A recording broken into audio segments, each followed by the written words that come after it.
Okay, we're going to continue with these 4 exercises. So, okay. So even though this is your assignment for Friday, I will set it up for you to turn it in on Saturday, because I do want you to finish these 3 assignments this week, because on Monday I'm posting another one. Okay. You can turn it in up to 3 days late and you can still get 100. Okay. So this is not a lot. That way you are good. Okay. All right. So let's do number 5. Determine the area of a square with a side length of 2x. Just fixing this. Okay. All right.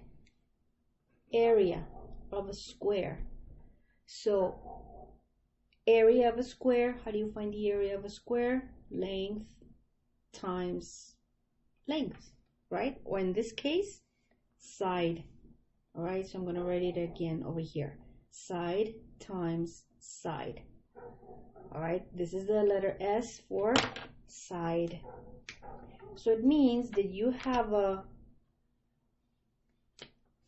square like this, and each side measures the same. All 4 sides measure the same, and that measure is 2x squared y to the 4th to the power of 3. So if this is a side, side, side, you're going to multiply like this.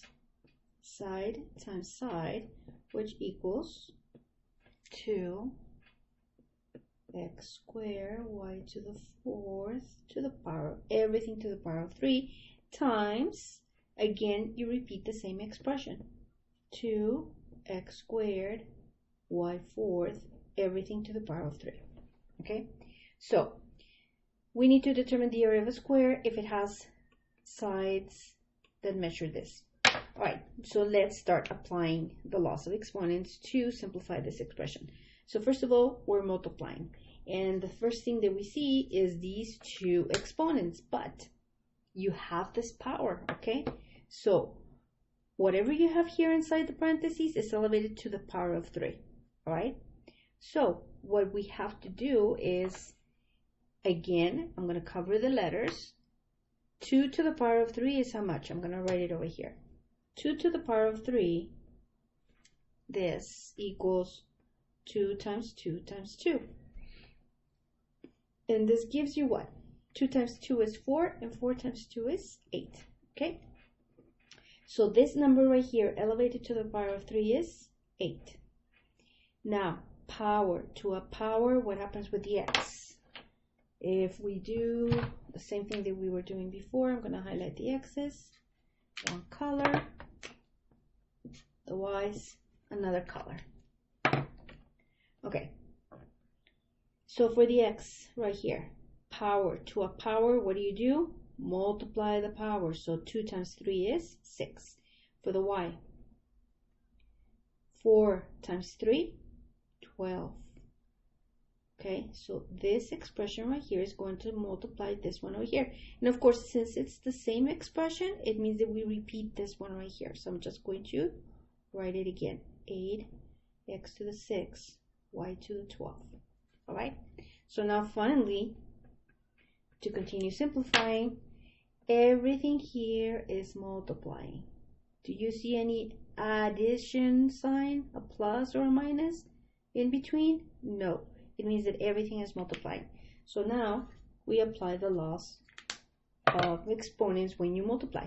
And first of all, 8 times 8 is 64. When you multiply, what do you do with the exponents? When you multiply, you add the exponents. So for the x, 6 plus 6, 12. And then for the y, 12 times,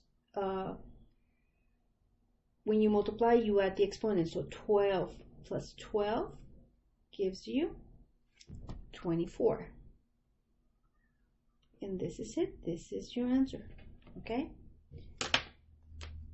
This is the answer right here. Okay. Now, let's move on to number 6. Over here.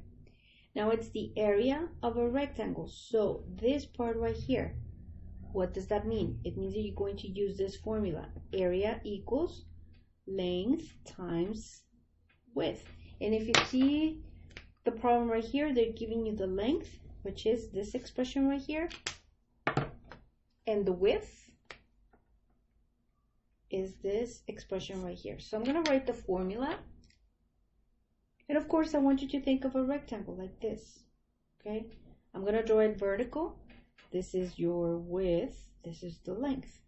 Okay? So you're going to multiply these two. So the area equals length times width. So what we're going to write is, what is the expression for the length? This one right here. So it's a squared b squared c, all of it to the power of 3, times what? What is the expression for the width? This one right here. It's 2 1/3 b c squared, all of it to the power of 2. Okay, so first, before we even multiply, we have to take care of these powers. Okay, you have power to a power. Over here we don't have any coefficients, so but we do have a coefficient here, so I'm going to highlight this one in yellow, the a's, the b's, and then the c again in yellow. Okay, so first I'm going to simplify this expression right here because we have power to a power. All right, something that is elevated to a power here is again elevated to another power here. So for this expression, we're going to simplify it. Power to a power, what do? Multiply the power. So 2 times 3 is 6. For the b, 2 times 3, 6. And c, this one has an exponent of 1. It's not there, but we know it's a 1. So 1 times 3 is 3, right? So this times, and now let's simplify this one over here. You have a coefficient, you have a number 2. So again, look what I do. I cover the letters. What do I see? 2 elevated to the power of 2. What is 2 to the power of 2? It's 2 times 2. That gives you 4.